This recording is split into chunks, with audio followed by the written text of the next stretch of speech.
And on this edition of Christopher's Kitchen, welcome to somewhat of a new environment for us here, but we thought now as we head into the winter months, it's a great time to go over with Christopher some of the criteria and get some tips on selecting the right fruits and vegetables that you think may not be in season here, but certainly are in other parts of the world. And Christopher, take us through what some of the best tips are. Let's start with the pineapples here. That's right, Mike. Well, we have, during the year, you know, I like fresh fruit and fresh vegetables all during the year.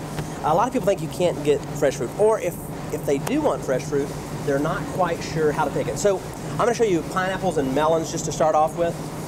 There's a good way. What I do to pick a good pineapple is, first of all, I examine the bottom of it and I smell the bottom of that. Now, Mike, if you've ever seen some weirdo in the grocery store sniffing fruit, that would be you. That would be you. As if you needed another reason to wash your fruit. But I smell this and smell the core end of that. If it smells like a good pineapple, it's ripe. It's good. So what would be that smell then? Just traditionally what we think of? Just a great pineapple smell. Okay. First of all, I'm gonna examine the outer skin of this. I'm gonna feel it, make sure it's firm, a little bit soft, but not mushy and not too hard. Then I smell that core end. It smells like a pineapple. It smells great.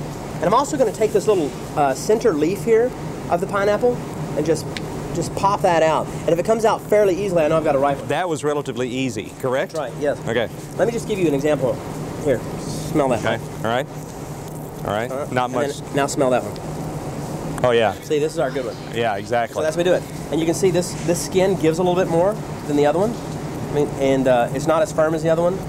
See, it gives a little bit, but it's not mushy. It's got a good color, clean. Now I'm going to show you a melon. This is another. You're really taking a chance on melons. I mean, these two look exactly the same. They have good skins. There's no bruises. They're about the same density on the outside. I mean, you can press them and they're about the same.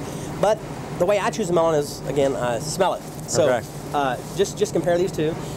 Here's a cantaloupe. Not much smell to that one at all. And smell that one. Okay. A little bit different. Yeah, nice fresh melon. Yeah, exactly. So this is the melon that I would choose. And I think that's the way to go. Now, there are some other fruits that you can still get in the wintertime that are very, very nice. Kiwis I like year-round. Now, the thing about a kiwi is you just want to look, what I mainly look for is just a nice, clear, unblemished skin, and it should be slightly firm. If you get them too mushy, they really are just, they're not pleasant.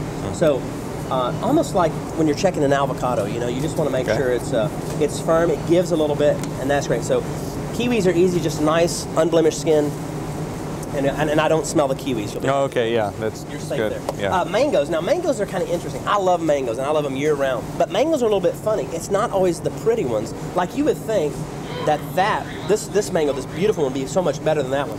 While this one is a little bit more blemished, I'm going to smell this mango also and find out that.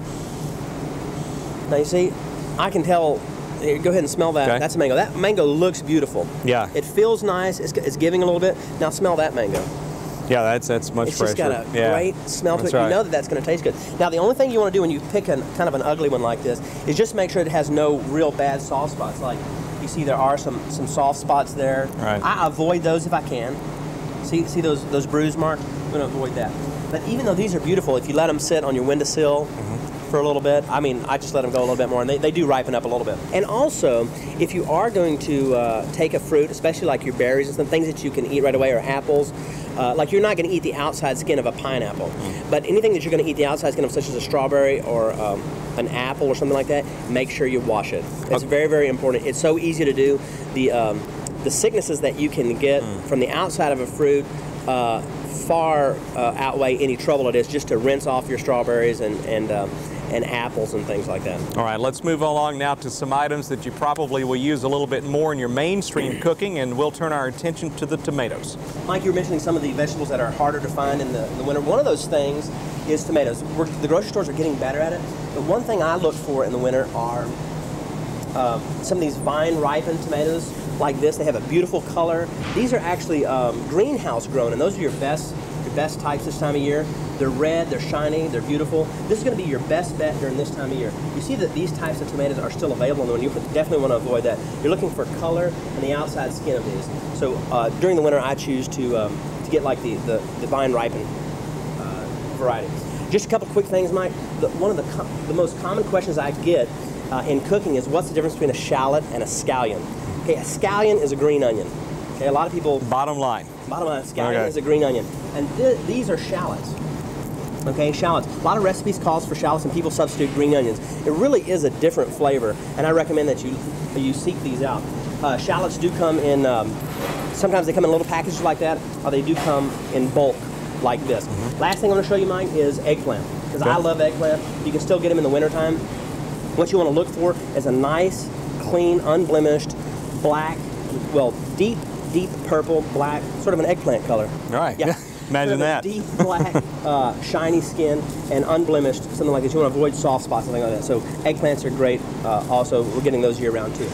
So that's it. Just some easy tips that make your winter shopping a little bit easier at the grocery store. And for those that continually cook at home and do some things with fresh fruits and vegetables, some good tips here, especially in traditionally a time of the year that you don't think that you can get fresh fruits and vegetables. You can at grocery stores like this, and we hope that you will enjoy the cooking that you experience at home. And certainly if you need some help with your recipes, we have plenty of them on the website at kbtx.com. Just click on to Christopher's Kitchen. Christopher Lampo, I'm Mike Wright.